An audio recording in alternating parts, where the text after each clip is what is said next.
The Brothers Grimm Fairy Tales. The Wolf and the Seven Little Kids. There was once upon a time an old goat who had 7 little kids, and loved them with all the love of a mother for her children. One day she wanted to go into the forest and fetch some food. So she called all 7 to her and said, "Dear children, I have to go into the forest. Be on your guard against the wolf.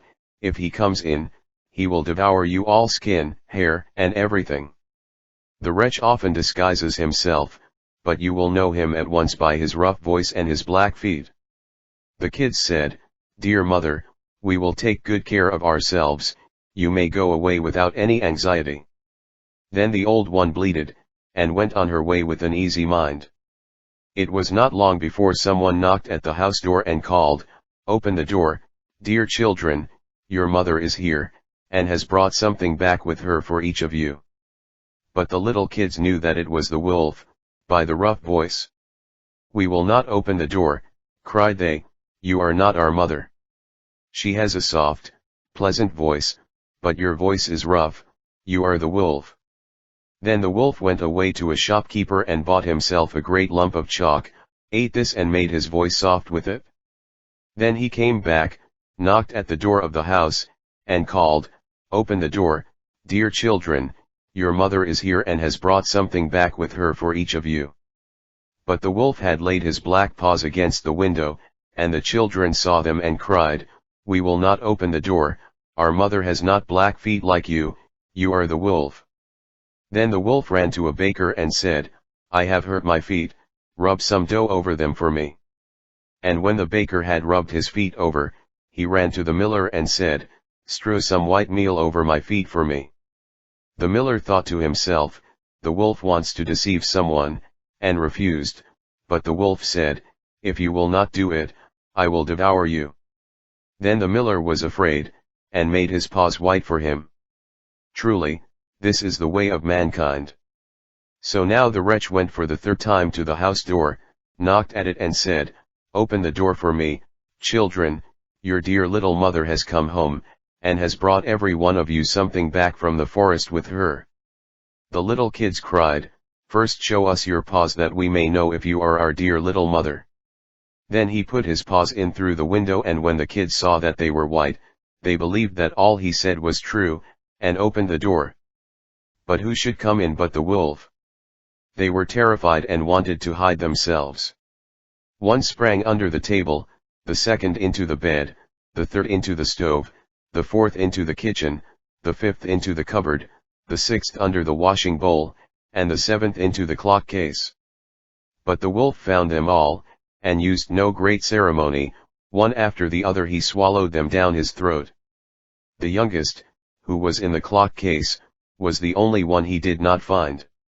When the wolf had satisfied his appetite, he took himself off, laid himself down under a tree in the green meadow outside, and began to sleep. Soon afterwards the old goat came home again from the forest. Ah! What a sight she saw there! The house door stood wide open. The table, chairs, and benches were thrown down, the washing bowl lay broken to pieces, and the quilts and pillows were pulled off the bed. She sought her children, but they were nowhere to be found. She called them one after another by name, but no one answered.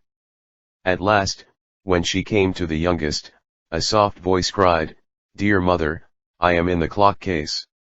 She took the kid out, and it told her that the wolf had come and had eaten all the others.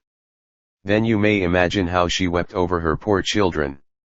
At length in her grief she went out, and the youngest kid ran with her.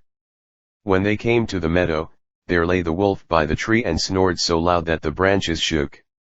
She looked at him on every side and saw that something was moving and struggling in his gorged belly. "Ah, heavens," she said, "is it possible that my poor children whom he has swallowed down for his supper, can be still alive?" Then the kid had to run home and fetch scissors, and a needle and thread, and the goat cut open the monster's stomach, and hardly had she made one cut, than one little kid thrust its head out, and when she had cut farther, all 6 sprang out one after another, and were all still alive, and had suffered no injury whatever, for in his greediness the monster had swallowed them down whole. What rejoicing there was! They embraced their dear mother, and jumped like a tailor at his wedding. The mother, however, said, "Now go and look for some big stones, and we will fill the wicked beast's stomach with them while he is still asleep." Then the 7 kids dragged the stones thither with all speed, and put as many of them into the stomach as they could get in, and the mother sewed him up again in the greatest haste, so that he was not aware of anything and never once stirred.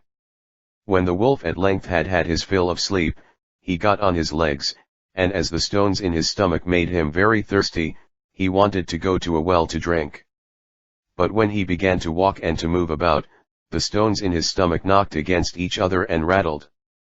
Then cried he, "What rumbles and tumbles against my poor bones? I thought 'twas 6 kids. But it feels like big stones." And when he got to the well and stooped over the water to drink, the heavy stones made him fall in, and he drowned miserably. When the 7 kids saw that, they came running to the spot and cried aloud, "The wolf is dead! The wolf is dead," and danced for joy round about the well with their mother.